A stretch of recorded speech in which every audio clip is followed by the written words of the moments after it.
만나면 좋은 친구 MBC.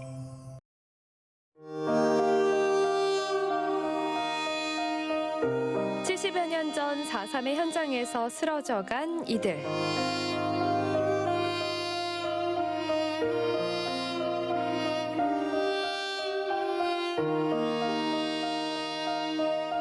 그 아픔의 현장에서 그들의 넋을 위로하고 보듬는 해원 상생굿, 그 현장으로 가봅니다.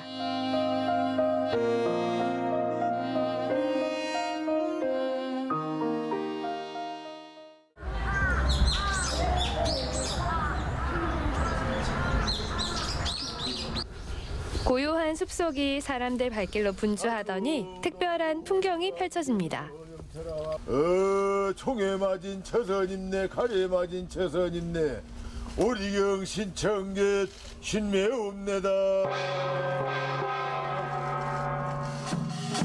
제주 곳곳에 남아있는 4.3의 아픈 현장을 찾아가는 현장 위령제.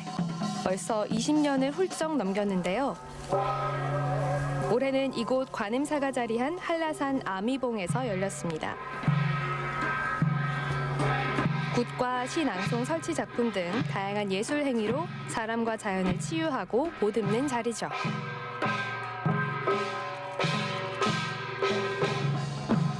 혼을 부르는 초혼 풍장을 시작으로 굿을 여는 초감제가 이어지는데요. 대한민국의 역사라고 하는 것이 이제는 75년이 지났으니까 포용의 역사가 돼야 되지 않을까. 그들의 과거가 있다 하더라도 이제 그들의 이름들을 부르고 4.3 특별법에서 이야기하고 있는 희생자의 규정처럼 그들을 우리가 희생자라고 말할 수 있어야 된다고 생각합니다.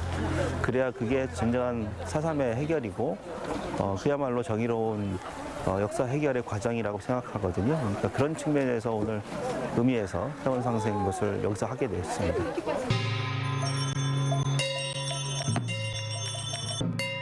더 나은 세상을 꿈꾸며 산으로 갔던 사람들. 이념의 갈등 속에서 그 순정한 마음들은 인정받지 못하고 여전히 돌아오지 못하고 있습니다. 이곳 관음사 일대는 4.3 당시 치열한 격전지의 한 곳입니다. 여기 관음사 주변이 4.3 봉기 이전에는 흔히 산부대라고 하죠. 유격대들의 근거지로 쓰였던 곳이기도 하고, 그런데 이제 초토화 시기 이후에는 토벌대들이 올라와서 제2연대가 주둔했던 곳이기도 합니다. 그래서 산 사람들도 있었고 또 토벌대들도 있었던 그런 4.3에 있어서는 가장 핵심적인 역할을 했던 장소라고 할 수 있습니다. 한라산으로 가는 중요한 길목이었던 관음사는 4.3 당시 유격대와 토벌대가 첨예하게 대치했던 곳인데요. 한때 토벌 작전 중에 관음사가 불에 타 소실되기도 했습니다. 부당한 세상을 바꾸고자 했던 사람들의 꿈은 이 숲 어딘가로 흩어졌을까요? 돌아오지도 세상에 올바로 서지도 못한 이들이 바람으로 빛으로 말하는 듯합니다. 이날 현장에는 4.3 당시를 증언하거나 영혼을 위로하는 다양한 설치 작품들이 마련됐는데요. 또한 격전지 현장에서 수거한 다양한 유물들이 전시됐습니다. 다양한 총기류와 피난민이 미처 챙기지 못한 숟가락 등 70여 년을 거슬러 그때 참혹했던 날들을 증언하고 있습니다. 저희는 지금 4.3 통일의 길 마중물이라고 한 단체에서 중산간 위에 밀림 지역의 그때 4.3 당시 피난민들 그리고 당시 올라갔던 무장대원들이 삶들을 추적하고 조사하고 있습니다. 지금 여기 전시하고 있는 물품들은 4.3과 관련해서 조사되지 못한 지역, 중산간 위에 밀림 지역을 조사하면서 찾은 물품들입니다. 주로 보면 피난민들이 사용했던 숟가락, 깨진 항아리, 깨진 솥들, 그리고 또한 전투가 있었던 곳에 탄피라든가 철창, 그리고 여타의 물품들 이렇게 좀 조사된 것들을 일부 전시하려고 이렇게 가져와서 전시하고 있습니다. 무엇보다 이 모든 아픔 뒤에는 평생 고통 속에 살아온 유족들이 계시죠. 그 아픔을 나누고 함께하는 자리도 마련됐습니다. 4.3 끝났다는 소리에 제주도를 들어왔는데 이제 잡혀가지고 이제 그 재판을 받게 됐는데 같이 활동하던 그 김 형사라는 분이 총 싣고 신촌으로 배에 해가지고 들어왔다라고 그렇게 이제 거짓 증언을 해가지고 결국은 아버지가 이제 재판 받자마자 거기 공항으로 가서 돌아가셨다라고 그렇게 듣고 있거든요. 대한민국 국민이면 그래도 그분들이 마을을 위해서 나라를 위해서 희생하셨다고 생각해 주시고 앞으로도 이제 많은 노력 부탁드리겠습니다. 감사합니다. 네, 저 이사장님 가장 열심히 해주실 겁니다. 감사합니다. 매 순간 최선을 다하고 살았는데도 지금 돌이켜보면 항상 아 그때는 왜 그렇게 못했지 이런 후회가 되는데 그게 바로 이제 제가 주위에 그 조언을 해줄 분이나 의논할 분들이 안 계셨기 때문에 이제 그런 사고를 좀 많이 했다라는 거 그런 것이 아쉽습니다. 너랑 제발 끼어들지 말라잉. 우리 집이 남자는 누 혼한디 너가 감옥에 가불면 누가 반일을 하는 이게. 어머니 경에도 나만 빠지면 되구가 다들 싸우는디 걱정 맙소. 별일 오실 거다. 역사를 위해 훗날 우리의 후손한테 부끄럽지 않은 조상이 되기 위해이라도 나라 갈라지는 걸 반대하는 항쟁을 보여줘 싸웁니다. 지는 싸움이라도 싸워요 마심. 산국은 피고 당신은 가고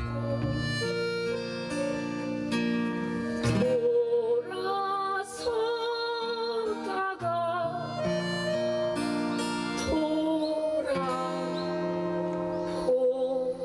돌아보았네.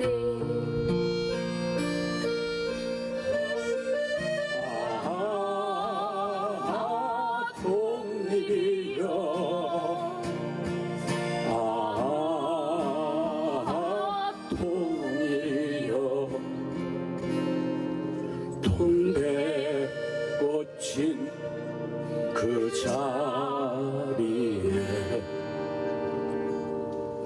산국이 곱구나.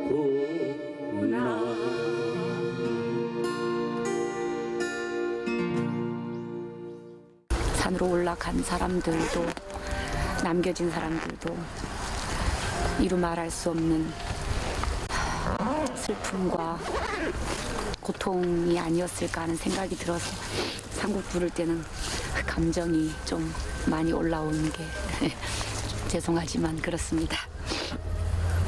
75년만 비로소 호명해준 이게 후손들이 도리가 아니겠느냐 그런 생각입니다. 외롭게 싸우다 외롭게 죽어간 사람들 역사에도 지워지고 그 흔적만 한라산에 남아있는 사람들 산 사람들을 살리기 위해 2번 죽어간 사람들 우리가 애써 다시 이름을 불러야 할 그래서 다시 살아 돌아올 사람들 산 사람들 한라산의 의인들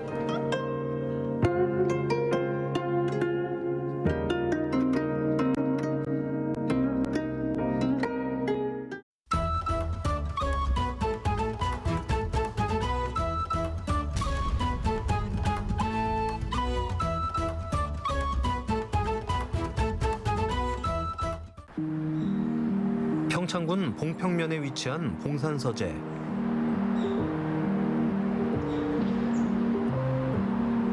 이곳에서 율곡 2위가 잉태된 것을 후대에 전하고 기리기 위해 1906년 고을 유생들이 창건한 사당입니다.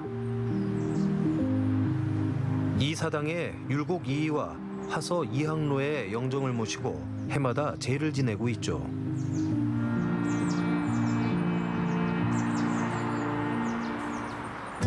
한적한 봉산 서재에 모처럼 많은 사람들이 모였습니다. 진정한 효의 의미를 되새겨보는 율곡 효행길 걷기 행사가 열린 건데요. 가을에 내려왔다가 1569년 봄까지 있다가 서울에 강릉 문성고등학교 축구부 선수들과 일반인 등 50여 명이 참가한 2박 3일간의 여정. 그 뜻깊은 행사에 함께 동행해 보시죠. 조선 중기의 대학자 율곡 이이의 영정 앞에서 참배 시간을 가져보는 참가자들. 이번 행사는 어떻게 기획하게 된 걸까요? 전통 문화나 우리 조상들이 읽은 가치가 젊은 세대들에게 제대로 좀 전달되고 있지 못하는 것이 현실이라 가지고 율곡연구원에서 율곡 선생의 어떤 그 생각이나 어떤 문제의식 이런 것을 같이 좀 젊은 세대들과 공유했으면 좋겠다고 생각을 했고요. 그 중에서 첫 번째가 율곡 선생이 어머니나 외할머니, 아버지께 배웠던 그런 효신 같은 것도 우리가 좀 되새겨보자는 취지에서 율곡 선생이 1568년, 69년 두 번에 걸쳐서 외할머니, 강릉에 계시는 외할머니 병관을 위해서 서울에서 벼슬을 사직하고 내려오셨던 그 길을 따라 걸으면서 고등학생들과 우리 시대의 효의 의미가 어떻는지 또 효를 포함해서 전통적 가치에 대해서 어떻게 생각해야 되는지 이런 것들을 한번 되새기기 위해서 이 행사를 마련했습니다. 청명한 하늘과 선선한 공기, 걷기에 참 좋은 날씨인데요. 율곡 효행길 걷기는 이호석 문학의 숲에서 시작됩니다. 평창하면 떠오르는 대표적인 인물, 가산 이호석에 대해 알아보는 특별한 시간도 마련됐습니다. 민족주의 운동. 한국 현대문학에서 빼놓을 수 없는 소설가 가산 이호석. 누구나 한 번쯤 읽어봤을 메밀꽃 필 무렵을 집필했죠. 이호석 문학의 숲은 소설 속 배경을 그대로 재현해 놓은 곳으로 주인공의 집부터 소품 하나까지 다채로운 볼거리와 함께 그의 문학 세계를 살펴볼 수 있는 자연 생태 공간입니다.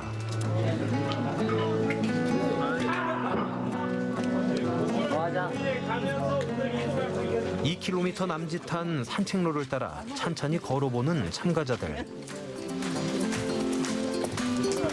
허생원과 동의가 다투던 주막과 사랑을 나누던 물레방앗간을 보니 마치 소설 속으로 들어온 듯한 기분이 듭니다. 물레방을 갔는데 실제로 보니까 더 예쁜 것 같아요. 이 방통이라는 것이 메밀꽃 필 무렵으로 유명한 이호석 선생의 문학의 배경지이자 출생지이기도 한데 메밀꽃 필 무렵에 보면 허생원과 동의의 관계가 또 다른 가족을 의미하거든요. 오늘날 그 가족 붕괴나 가족 파괴가 많이 일어나고 있는데 효나 효행을 하려고 하면 가족이 있어야 되잖아요. 그래서 또 다른 의미의 가족을 생각해보는 시간을 갖고자 이것을 찾게 됐습니다. 율곡 효행길 걷기 1일차에는 이호석 문학의 숲을 출발해 팔석정까지 걷게 됩니다.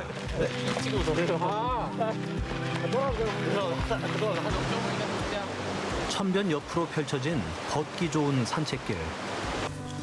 이 길은 효심 지극했던 신사임당과 율곡 이이가 오르내리던 효행길과 맞닿은 길입니다.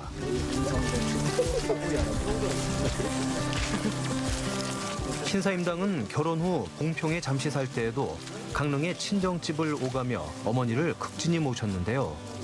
율곡 이이 역시 성년이 된 후 외할머니의 병구안을 위해 관직을 내려놓고 강릉으로 향하던 길이었죠.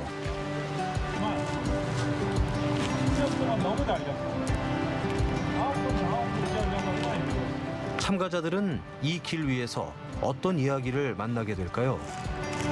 후배들이랑 동기들이랑 이렇게 다 같이 걸으면서 이런저런 얘기해볼 시간도 별로 거의 없었는데 체험 와가지고 오랫동안 걸으면서 얘기하는 시간도 많고 또 안 해봤던 얘기들을 또 같이 나누니까 그것도 나름대로 또 재밌는 것 같아요. 역사적인 것도 배우고 이제 걸으면서 강연도 듣고 하니까 좀 더 뜻깊은 시간이 됐던 것 같고 나름 재밌어가지고 2일차도 좀 더 기대되는 것 같아요.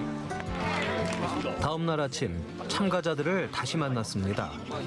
오늘은 대관령 국민의 숲 입구에서 출발하는데요. 자, 화이팅 한번 하겠습니다. 하나, 둘, 셋. 드디어 율곡 효행길 걷기 그 둘째 날의 여정이 시작됐습니다. 상쾌한 아침 공기를 마시며 기분 좋게 길을 나서는 참가자들. 울창한 숲길에 들어서니 청량한 기운이 온몸으로 느껴집니다. 청정 자연을 만끽하며 천천히 걸음을 옮겨보는데요. 오늘은 국민의 숲에서 출발해 신사임당 사친시비와 대관령 옛길을 지나 어흘리 마을까지 이어지는 여정. 신사임당과 율곡 2의 효심을 더욱 진하게 느껴볼 예정입니다. 사실은 학생들도 열심히 학교 생활을 하다 보면 뭐 엄마 아빠 또 효에 대한 생각을 구체적으로 해볼 기회가 많지 않잖아요. 근데 이제 엄마 아빠 세대인 이렇게 선생님들하고 같이 이런 율곡길을 걸으면서 또 학생들은 그 부모에 대한 생각을 또 구체적으로 해볼 수 있는 시간이 되어서 좋고, 저희들은 또 학생들이 어떠한 생각을 갖고 있는지 그런 걸 또 알 수 있는 시간이 되어서 너무 뜻깊은 시간이 되는 것 같습니다. 이런저런 이야기를 나누다 보니 어느새 대관령 고갯길에 도착했습니다. 저 멀리 강릉 시내가 한눈에 내려다 보이는데요. 멋진 풍경을 감상하며 조금만 더 걷다 보면 신사임당의 사친시비를 만날 수 있죠. 신사임당이 어머니를 그리워하며 지은 시를 비석에 새겨놓은 겁니다.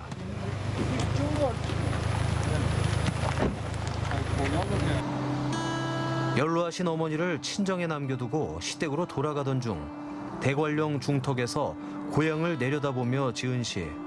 신사임당의 애달픈 마음이 느껴집니다. 늙으신 어머님을 고향에 두고 외로이 서울길로 가는 이 마음, 돌아보니 족조는 아직도 한데 흰 구름만 저문 살을 날아내린다. 신사임당이 시를 짓던 그날 6살 율곡 이이도 함께였겠죠. 잠시 걸음을 멈추고 마주한 풍경. 참가자들은 이곳에서 무엇을 느꼈을까요? 신사임당도 여기까지 올라와서 어머님 생각을 했는데, 저도 축구부 숙소에서 생활하면서 부모님들한테 연락 자주 드려야겠다고 생각했습니다. 약간 좀 죄송하다는 생각을 좀 한 것 같아요. 왜냐면 19살인데 많은 나이가 아닌데도 이제 부모님이 많은 지원을 해주셨는데도 제가 보여드린 게 없는 것 같아서 그런 생각이 들었던 것 같습니다. 더 열심히 해서 좋은 아들이 되고 싶습니다. 부모님을 생각하며 걷다 보니 대관령 옛길에 이르렀습니다. 길 자체가 살아있는 문화재인 대관령 옛길. 수많은 문인들이 시를 남긴 길이기도 하죠. 어린 율곡이도 어머니의 손을 잡고 이 길을 걸으며 한양으로 올라갔습니다. 훗날 33살이 됐을 때 외할머니의 병환 소식을 듣고 강릉을 다시 찾게 되는데요.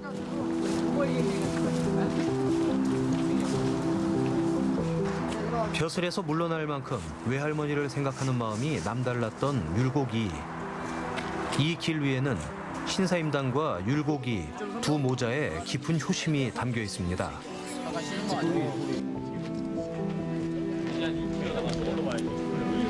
참가자들도 두 사람의 숨결을 느끼며 한 걸음 한 걸음 내디뎌 보는데, 앞에서 끌어주고 뒤에서 밀어주며 걷다 보니 어느새 어흘리 마을에 도착했습니다.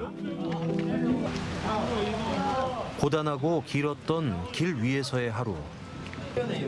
그런데 쉬지 않고 뭘 하는 걸까요? 효가 무엇인가? 그거 정리됐어? 의논하고 있어? 네, 의논하고 있습니다. 저는 효는 스피커라 생각합니다. 왜냐하면 제가 작게 속삭이든 크게 얘기하든 부모님은 크게 울림이 있으시기 때문에. 효는 내 자신입니다. 왜냐면 왜냐면 엄마한테 제일 소중한 게 저이기 때문에. 효란 건전지. 왜죠? 왜냐하면 부모님이 우리를 빛나게 해주셨기 때문에 이제는 우리가 부모님의 건전지가 되어 부모님이 빛나게 해드릴 차례이다. 그렇지. 야, 이건 웃음이야. 파이팅 하겠습니다. 율곡 효행길 걷기 3일차. 흥겨운 노래로 시작하는 참가자들.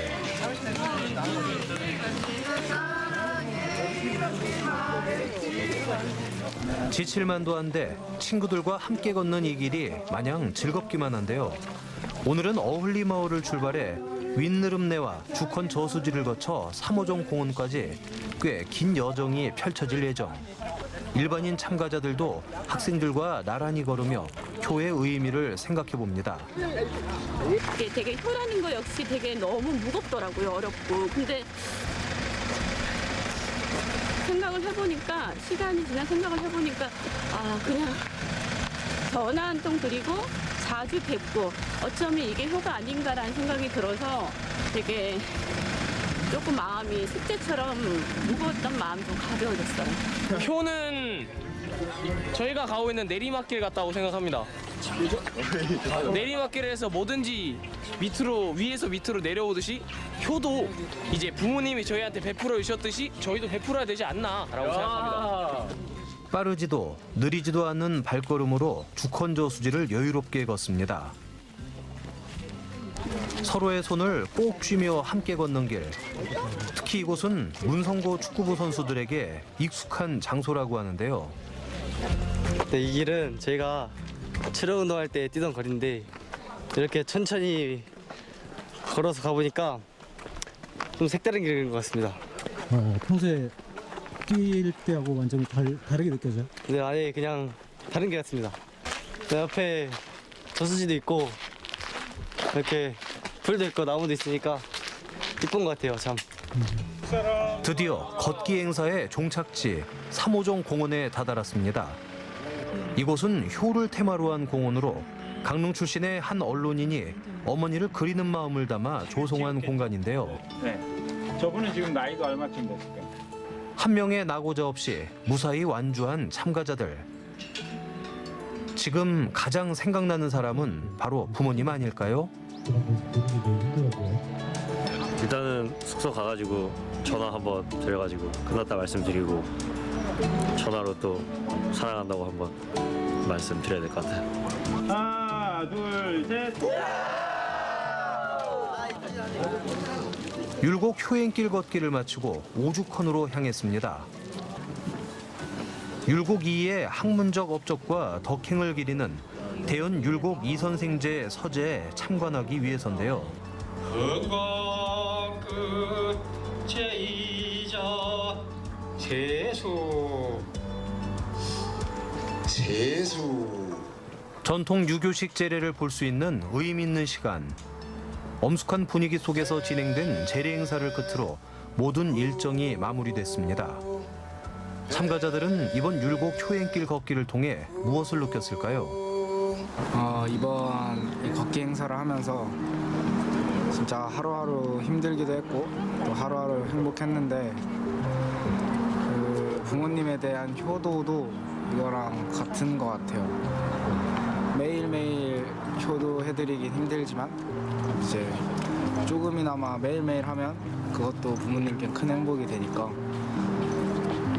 걷기 행사를 하면서 많이 깨닫고 많이 느낀 것 같아요. 어머니, 나 봐봐.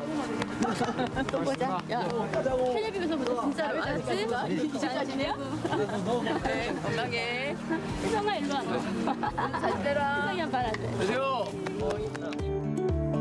2박 3일간 총 50km의 도보 행진을 이어간 참가자들. 율곡 효행길을 걸으며 효에 대해 진지하게 생각해 볼 수 있는 시간이었는데요. 작은 일에도 마음을 다해 부모를 섬기는 것. 그것이 바로 효의 첫걸음이 아닐까요? 오늘 길 위에서 되새긴 효의 의미를 기억하고 작은 실천으로 이어질 수 있기를 기대합니다.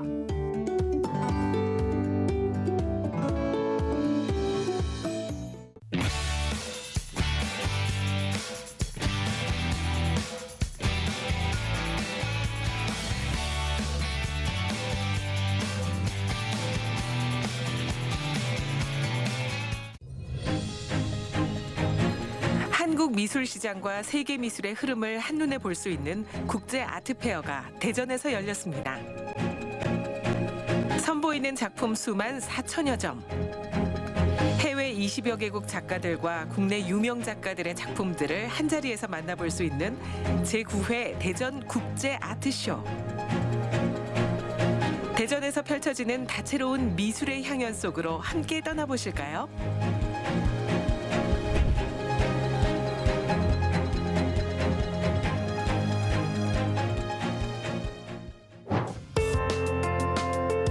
DCC 대전 컨벤션 센터에서 전 세계 미술인들의 축제가 열렸습니다. 올해로 9번째를 맞이하는 대전 국제 아트쇼.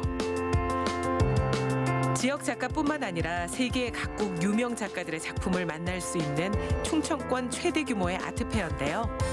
시민들에게는 다양한 장르의 예술 작품들을 한자리에서 선보이고 미술인들에게는 세계 각국의 작가들과 교류할 수 있는 소통의 장 역할을 톡톡히 하고 있습니다.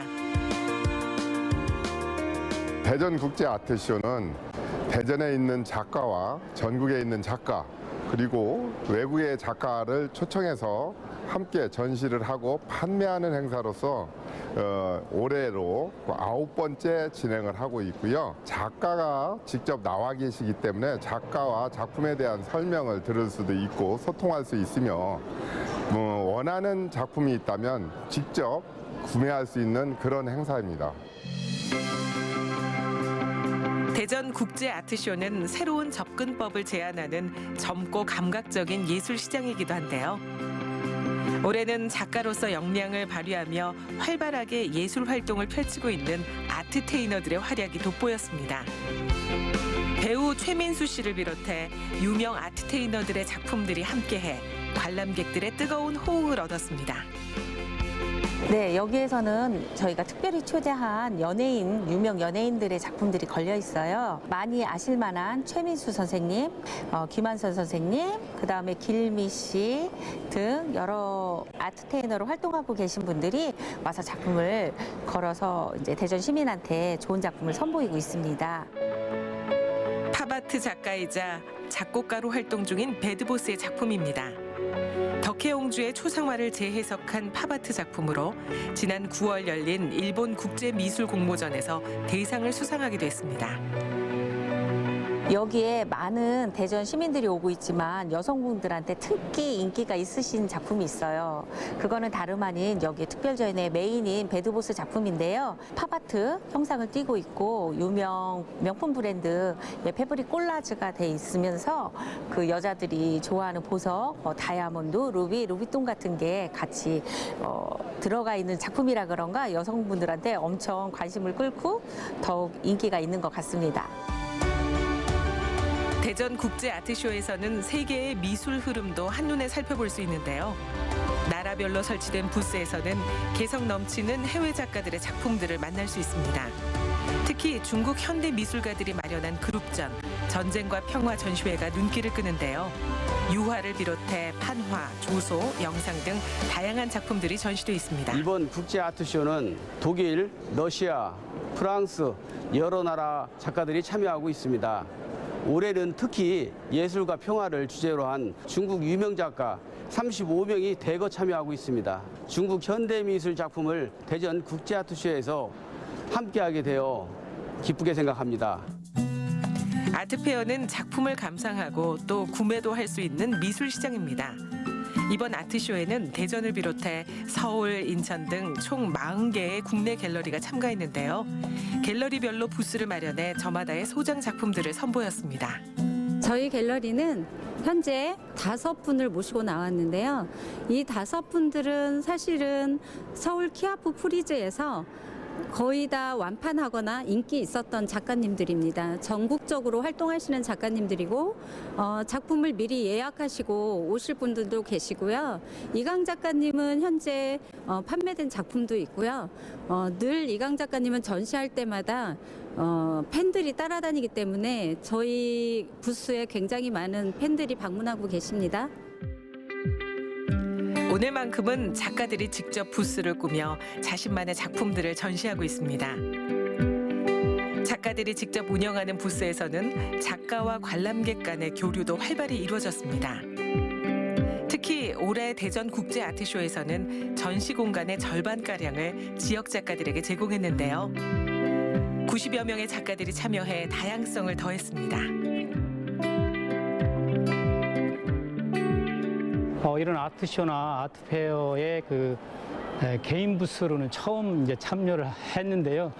일단은 뭐 여기 관계하시는 분들한테 너무 감사드리고, 그리고 이제 처음이지만 많은 분들이 그림에 관심을 가져줘서 고맙고, 특히 대전 같은 경우에는 국제적인 작가와 함께하는 전시는 유일한 것 같아요. 그런데 이것 자체가 대전에서는 어떻게 보면 예술이 업그레이드되는 그런 느낌도 있고요. 그리고 이제 주최 측에서 굉장히 다양하고 전문성을 더 추구하면서 매년 그 작품이 좋아지는 게 느껴져요. 참여하는 작가로서. 그래서 굉장히 대전에서는 어떻게 보면 영광스러운 일이기도 해요. 예. 다채로운 작품들을 감상하고 다양한 문화 경험을 쌓을 수 있는 대전 국제 아트쇼. 대전 미술의 위상을 높이고 널리 알린 계기가 됐습니다. 매년 방문을 하고 있는데 그때마다 올 때마다 사실은 굉장히 트렌드라든가 이런 국제적 감각 아니면 이런 색감, 재료 이런 것들이 매우 다양해지고 여러 작가들을 만날 수 있어서 신선한 충격도 느끼고 또 다른 생각들을 많이 하게 돼요. 이 가을에 눈도 오고 비도 오는 오늘 여기를 방문하게 돼서 정말 기분이 좋습니다. 해마다 저희가 이제 피드백을 하게 되고 오신 분들한테 듣는 말들이 있는데요. 그 중에서도 저희가 꼭 듣고 싶은 말은 작품이 수준이 높아졌다. 그리고 구매하고 싶은 작품이 많다. 그래서 많이 구매했다. 이런 부분이 저희가 제일 듣고 싶어 하는 얘기인데요. 이번에도 작품 수준은 전에보다도 훨씬 높다라는 평가를 듣고 있어서 저희가 굉장히 긍정적인 그런 효과를 가지고 오고 있다. 이렇게 판단하고 있습니다. 세계 유명 작가들의 작품에서 패기 넘치는 젊은 학생들의 작품들까지 현대 미술의 흐름을 한자리에서 만날 수 있었던 대전 국제 아트쇼. 대전을 대표하는 세계적인 문화 축제로 자리매김하고 있습니다.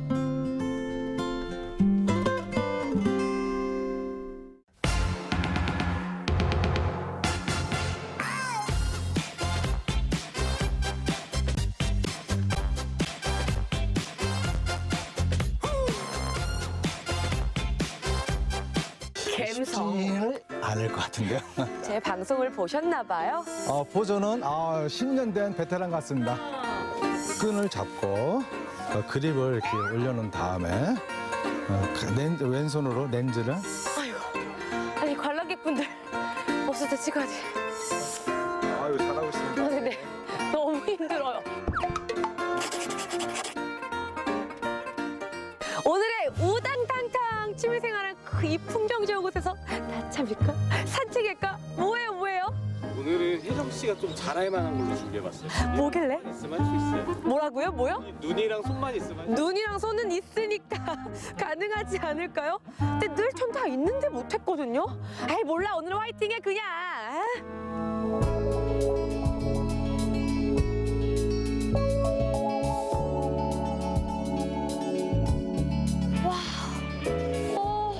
너무 예쁘다.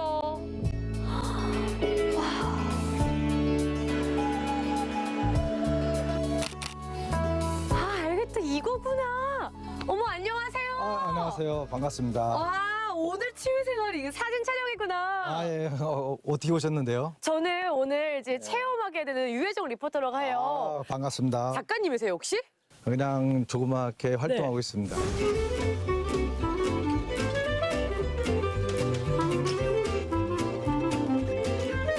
제가 다 못하지만 오늘은 잘할 수 있다는 기대감을 좀 받고 왔거든요. 그 감성. 쉽지는 않을 것 같은데요.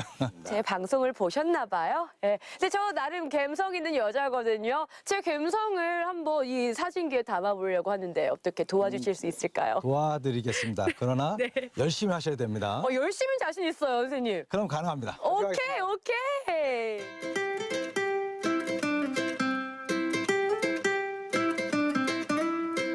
한번 가보실까요? 여기가 좀 잘 나오는. 어떻게 하면 이 좋은 사진을 만들 거에 대한 고민을 해봐야 되는데요. 한번 여기 주택을 한번 아름답게 한번 표현해 볼까요? 네. 되게 멋지지 않으셔요? 들어오니까 완전 다른 풍경인데요? 네, 그렇죠. 아. 도시의 풍경보다 색다른. 선생님, 저 이런 멋진 풍경 보니까 빨리 네. 찍고 싶어요. 빨리. 그러시죠? 예. 한번 그럼 우리 혜정 씨가 어떻게 잘 찍는지 한번 테스트 한번 해볼까요? 테스트라고 하니까 되게 무서운데. 오케이. 자동으로 다 해놨으니까요. 그래요? 구두를 보시고 한번 혜정 씨 마음대로 한번 펼쳐보세요. 저는 저 단풍이 예뻐서. 아, 그러실까요? 와, 예술 작품 하나 나왔습니다, 선생님. 포즈는 10년 된 베테랑 같습니다. 어디야? 여긴가? 뭐야? 여긴가? 잠깐만, 뭐야? 하나. 선생님, 죄송한데 좀 나와주실래요? 제 작품 활동에 방해가 되는데요.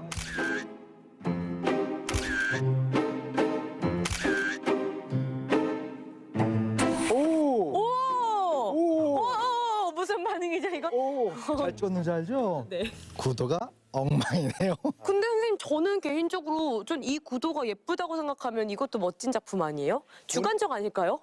나중에 제가 스태프분들한테 한번 투표 한번 해볼게요. 선생님 말을 제대로 못 믿겠어요. 진짜 잘 찍은 것 같은데. 오늘은 배우지 않으셔도 아니요, 배울게요. 제가 잘못했어요. 카메라는 떨어지기 뭐할 때 한 손을 감아주시고요. 네. 여기 그립을 잡으신 다음에 손을 이렇게 한 다음에 편안한 자세로 어깨를 벌려서 팔을 이렇게 손을 딱 여기 밀착을 시켜서 흔들리지 않게끔 하셔야 되는데 아까는 쫙 했습니다. 쫙 했습니다. 총 쏘는 거죠? 네. 끈을 잡고 그 그립을 이렇게 올려놓은 다음에 왼손으로 렌즈를 좀 더 앞다리 이렇게 불안하잖아요. 좀 안전하게 살짝 우선 찍으시면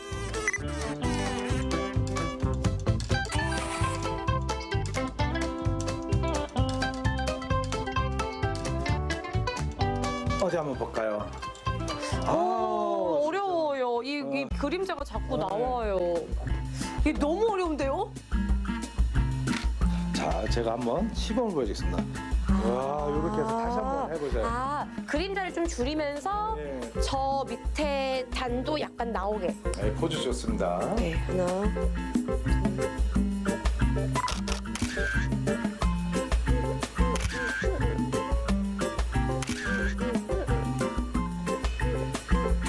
너무 열심히 찍다 보니까 너무 아파요. 그렇죠. 선생님, 진짜 손이 거의 안 움직여요. 제가 여기 저희 여자친구였으면 벌써 여기 기부스 해드렸었는데 알아서 잘 조절하시기 바랍니다. 네, 선생님. 저도 뭐 바란 건 아니고 우리 아파서 잠깐 그렇다는 얘기예요. 와요. 저도 이렇게 찍으면서 참 사진이 매력 있다는 걸 알겠는데 작가님은 어떤 점이 이렇게 매료되신 거예요? 사진이라는 건 제가 25년 전에 힘든 시기에 요 앞에 대청호에서 좀 사진을 배웠어요. 카메라를 담으면 정말 이 가슴이 시원한 느낌을 물을 바라보면서 그러면서 사진에 대해서 좀 더 알고 싶어서 하다 보니까 여기까지 오게 됐습니다. 근데 요즘은 워낙 휴대폰이 잘 나오잖아요, 사진들이. 그래서 뭐 남녀노소 예쁜 거 있으면 일단 휴대폰으로 딱 이렇게 꺼내서 찍는데 이것과 뭐 좀 차이가 있을까요? 전 이런 것도 괜찮다 싶기도 한데요. 저는 휴대폰이 나와서 우리 사진의 대중성을 한 게 저는 되게 행복하다고 생각을 해요. 근데 전문적으로 할 때는 이렇게 선생님 같이 오늘 배우신 카메라 갖고 찍어야지만 전문적으로 사진 작업을 할 수가 있어요. 취미생활로 사진을 좀 접하신 분들은 먼저 휴대폰으로 해보시다가 정말 매력에 빠지시면 그때 하나씩 장비를 좀 구비해서 해도 되겠네요.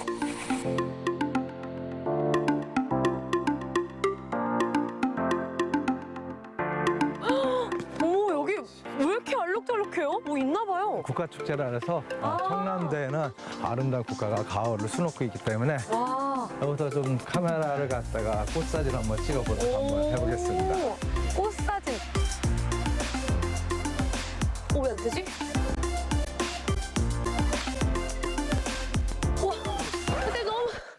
너무 힘들어요. 예, 천천히 관람객 없을 때. 관람객 없을 때. 아이고. 아니 관람객분들 없을 때 찍어야지. 아유, 잘하고 있습니다. 아, 근데 너무 힘들어요.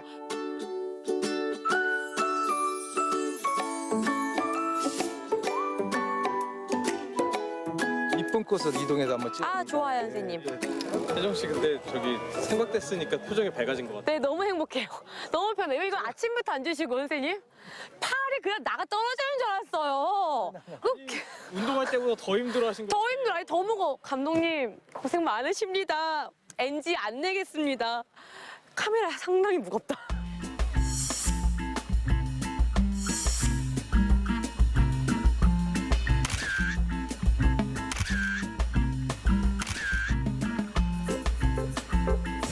근데 선생님 찍다 보니까 좀 힘든 게 있었어요. 뭐가 그렇게 힘들었습니까? 그러니까 사람들이 많으니까 약간 좀 답답한 거예요. 관람객이 많을 때는 꼭 지켜야 할 선이 있어요. 그 지켜야 할 거 뭐냐면 관람객이 먼저 우선들이 관람할 수 있도록 저희들 사진 작가들은 기다려줄 줄 알아야 돼요. 그 사이에 꽃을 천천히 관람하시고 꽃이 어떻게 생겼는지 관찰한 다음에 아름다운 구도를 찾아서 찍도록 하는 게 제일 좋을 것 같습니다. 기술만 배우는 게 아니에요. 매너까지 배워야지만 진짜 취미를 즐길 수 있어요. 그렇죠? 매너를 잘 지키는 작가가 훌륭한 작가가 되는 지름길입니다. 매너가 사람을 만들잖아요. 안 그렇죠? 네.